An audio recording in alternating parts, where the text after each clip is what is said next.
Welcome to Rolling Reflections. I am Eric Beach. I have just rolled, and now it's time to reflect. I have a lot that happened today, and to drill down to one or two things, the first thing I would focus on is, as time goes on, you have value. This is something that we don't understand, and it is my core reflection today. We go on journeys, we go on improvement journeys, we learn skills, we work our asses off to accomplish something, and it is a long haul. And sometimes we don't see the progress we're making, and it becomes very discouraging. I think everyone can relate to that in some way, and jiu-jitsu here is where we have this microcosm of experience that reflects how other areas of our life exist. Now, this is, for me, all sport, all exercise. This is one of the true benefits of physicality, and one of the reasons that my philosophy is how your mind and body are moving, how you're ingesting things with them, what you're doing with it informs the life story that you're writing. So the body part is, well, not the body part, but the body portion of the equation is vital, and sport is one of the best ways to hyper focus that mental transformation as well. So as I go, I reflect. And what I've realized is you have to get really aware. You have to start to look at the totality of the situation and find the lessons, find the growth moments, the progress markers. And one that is very simple is only found through service. Whatever we're doing in life, we have these human needs. Two of them are of the spirit, and one of them is service. The other is growth. These two things are the spiritual needs of every human being on earth. No matter what you're doing in life, if you're not serving in some capacity and you're not growing, you're not happy. You're not going to find satisfaction and happiness. And service doesn't mean starting a nonprofit. It doesn't mean even volunteering at one. It doesn't even mean going to Red Cross. These are all things you can do to serve your community. But ultimately, what we have to be doing is, in whatever we're focusing on, even if it's not the area of our passion, we have to have ways of service. But in our passion, it helps us to serve others as we go, because without that service, this environment of jiu-jitsu becomes very sterile, very self-focused, and sometimes, well, a lot of times, I'll change that. A lot of times, if we don't have that service, we don't have community, and if we don't have community, it's really easy to stay home. It's really easy to face adversity and say it's just too much, or blame somebody else, or blame genetics, or say that it's just not for you, and stay home and not continue to try. But when you're serving somebody else, when you're doing things for a bigger reason than just your own progress and ability to learn a sport, it changes the way you engage with the environment. And so really simply, service looks like supporting people in the gym. It's relating to the people. It's talking to the people about fun things, about happy things, but about, deep things as well. Like support each other.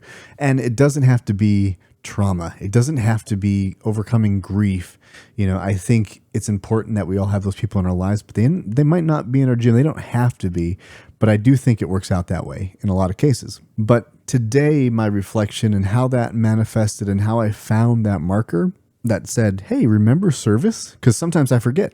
I'm co-founder of a nonprofit that serves veterans. I just got an award, my second award for serving our veterans, and I still feel like I'm not of service to others. And the reason that I don't see it is because I continue to think that this service has to be huge, has to be international, has to be thousands of people influenced. And if that's the case, then boy, are we all in trouble. Because even when that's the case, it lacks personal touch. It lacks connection on an intimate basis. Jiu-jitsu is an intimate sport. We are right up in each other's business. I mean, today sweat dropped in my eye, and I'm sure all of you who have rolled before can relate to that experience. I've had feet smack in my face. I'm north-south position. We don't have to get into it. You know what I'm talking about. It's intimate. It's trust. And one of the moments that I found today was I got to roll with someone. I've only been doing this for 8 months. Truly, I've been on the mats for 6. I am by no means an expert. I am not someone who is a mentor because I have all of this knowledge. but I like to think that I'm a human being who has compassion and has learned something in that time. Now, I've had people tell me, oh, some enlightened grasshopper moment because you've been training for a couple weeks. Shut up and go train, and talk to me in 10 years, 5 years. And we get these arbitrary numbers attached to when we can share our experience with others. But the reality is it's day one. It just matters the tone and what you're doing it. What are you trying to get out of this? And this reflection is centered around that idea of, I told myself early, don't teach technique. You're not going to be that guy. I've seen the memes that blue belts are teaching techniques and they're doing them crappy and white belts don't know anything and whatever. And it's true. But I did find that when I partnered up today, I got a guy who was his first class ever. He's never done this before. And I really enjoy those moments because I get to be that experience. I get to show him and welcome him into jiu-jitsu, and that's an honor for me. That's one of my favorite things in jiu-jitsu. And so him as my partner, I gave teeny tiny things like step here because he wasn't sure how to be a good partner or what to do with any of the moves. So I could teach him that. Yes, that's technique. That goes against, my mantra of don't teach these people techniques. But that was more so about this podcast, about anything I do in jiu-jitsu on Instagram, is don't go out there and be like, well, if you want to dominate the Americana from side control, here's what you do. If you're struggling with your De La Hiva, do this. No, I'm not. I'm not going to do that because that's not my lane. But when I have a new practitioner that is partnered with me, I get excited because I get to watch them make mistakes that I made 8 months ago, and maybe I can help them understand those mistakes. And so I shared that because halfway through the training, we take a break and we're going to switch to the next movement sequence. And I go to find him, like, hey, you ready? And he's like, no, I can't do it, man. I'm not feeling so good. And I'm like, oh, what's up? And he said he was, dizzy. He felt nauseous and was seeing stars. And he looked fine, right? And I said, man, you're doing the right thing. Like, take care of yourself. When I first started, I had the same thing where I would get nauseous and see stars, and my, glycogen stores would crash because I tried so hard that I almost quit. And I shared with him that this learning, one of the first things that we have to learn in jiu-jitsu is how to pick our moments to explode. How, if a technique requires intense energy from us to complete, then we're not doing it right, and we should go easier until we can figure out where the hang-ups are and understand the game versus try and just bull right through it. And when I told him that he had to go easier, like, everybody knows this. This is not a secret. I don't have secrets, right? But when I told him that, he goes, really? Because he didn't know, and he didn't know how to do that. But I told him, I'm going to go mix out with these guys because there's a group of 3 over here. But come just watch what everyone's doing and just take a note of how much energy they're expending. How often are they exploding and how often do they look in control? And then he did that. And I said to stay after class and watch the next level, the all levels or whoever comes next, because they all show you that. And I watch that and I learn through watching them, and I look at their energy expenditure. They have skill, they have technique that I don't have, but they also have a way of going about their business that I'm still developing too. And I made sure to tell them that, like, I'm still struggling with it. Obviously, I'm breathing heavy too, heavier than I probably should be based on what has happened. And part of that is rolling more and getting that endurance built up. Get that, yes. But also, and more so, it's how we energetically burn out or choose our spots to go explosion all in for a few seconds and then calm down. And if I can help people stick with it and give it a fair shot, I'll be really happy, because I believe whatever sport you're trying, if you can give yourself a real fair chance to like it or find out it's not for you, that's a win. But a lot of times it's the coach that you had that made you not like the sport. It's the way you engaged in it that made you not like the sport or experience, whatever it is. And sometimes this isn't physical, but math, for example, I hated all math except for one class, Algebra 2 with Mr. Liska in high school. I did not like math. That wasn't my thing. But when I was in Mr. Liska's class, I got an A in Algebra 2, and I got excited and I laughed because he was this phenomenal teacher and it was an experience. So it matters how we engage with something and how we're being taught. And at Freeform, I have no issue with any coach that I've experienced there. They've all been wonderful to learn from, and the passion they have for the sport comes through. There's not a shame-driven thing. It's not boring. It's wonderful. So that variable is removed. So now if I quit jiu-jitsu because I don't like it, it's either going to be because I'm going about it the wrong way or I truly don't like it. And I've already proven to myself that I do. I think you go through these months of time, and I don't know what the number would be. Certainly after 6 months, I think you have a pretty good idea. I think I've heard people say the first year really tells you if you're going to be doing it for more than just the 1 year. But I've seen people come and go after 1 or 2 classes and, weeks I'm talking about. And I feel like if you can just slow down, if we can just slow down in those first weeks, we give ourselves a chance to let the chaos calm down so we can see the game. Because I'm sure there's people out there who just dive in and swim. They just get it and they're well conditioned. I don't know what the situation is, but they're fine. But the majority of us, people like myself, we go crazy, we go a little nutty. And then all of a sudden the dust is settling from the chaos, and then slowly but surely little pieces of what we're trying to learn come into focus, and then it expands, and then we see it.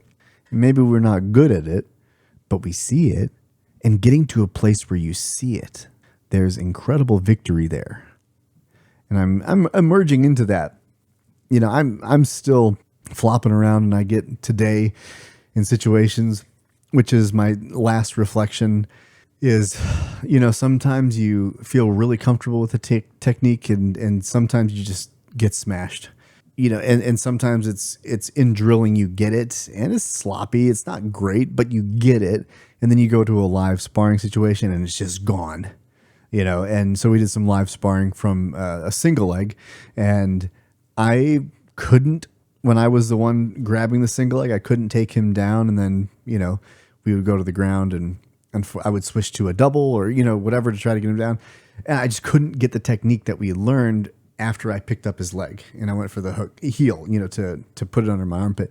I just couldn't make it work. And the guy did well, and so there's a skill acquisition on my end plus a skill acquisition that he already has that is going to make those days, depending on who you go as a partner, like feel really good, or you're going to get smashed. And I got smashed.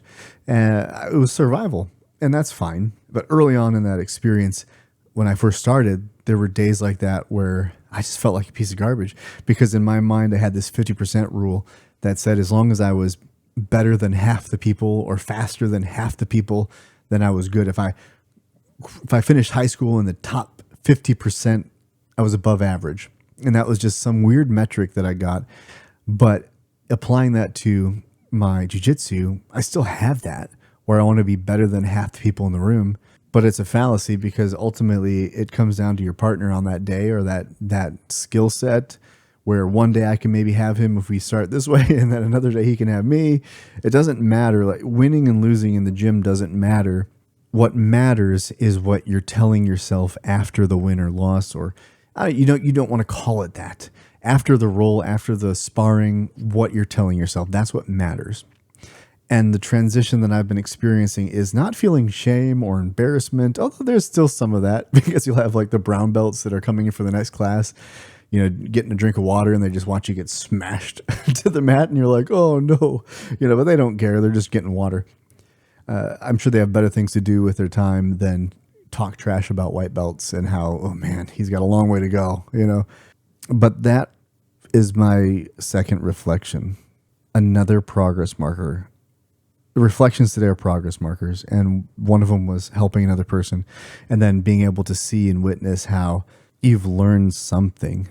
You have something to offer, and when you have something to offer, you can serve. That's the prerequisite to service, is having something to offer. And it can be small as relating to another new practitioner because you've already gotten through that tiny phase of your own jiu-jitsu journey. It's not positioning yourself to be great or special. it's freely offering what you have to offer to someone who is either asking overtly or showing signs through insecurity.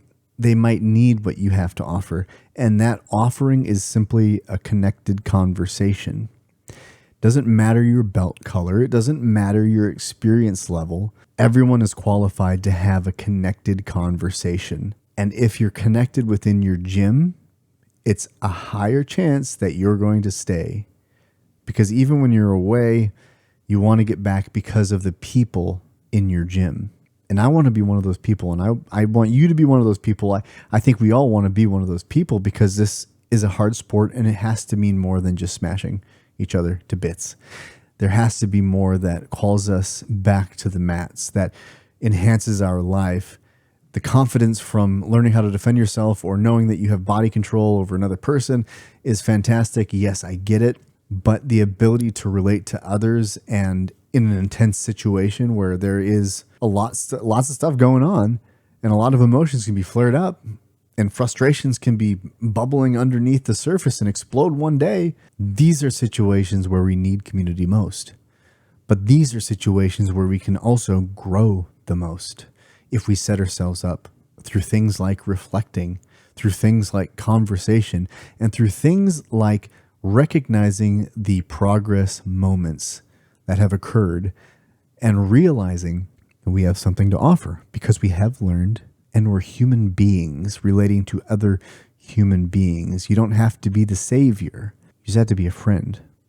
So with that, I'm going to be complete. And, next rolling reflection, who knows what we find out? Who knows what I reflect on? You never know. That's part of the exciting thing about going to class and reflecting is you wonder what message is going to come through, what is going to be triggered in you, and how you're going to reflect on it and how it's going to help you move forward. So until next time, journey well, my friends.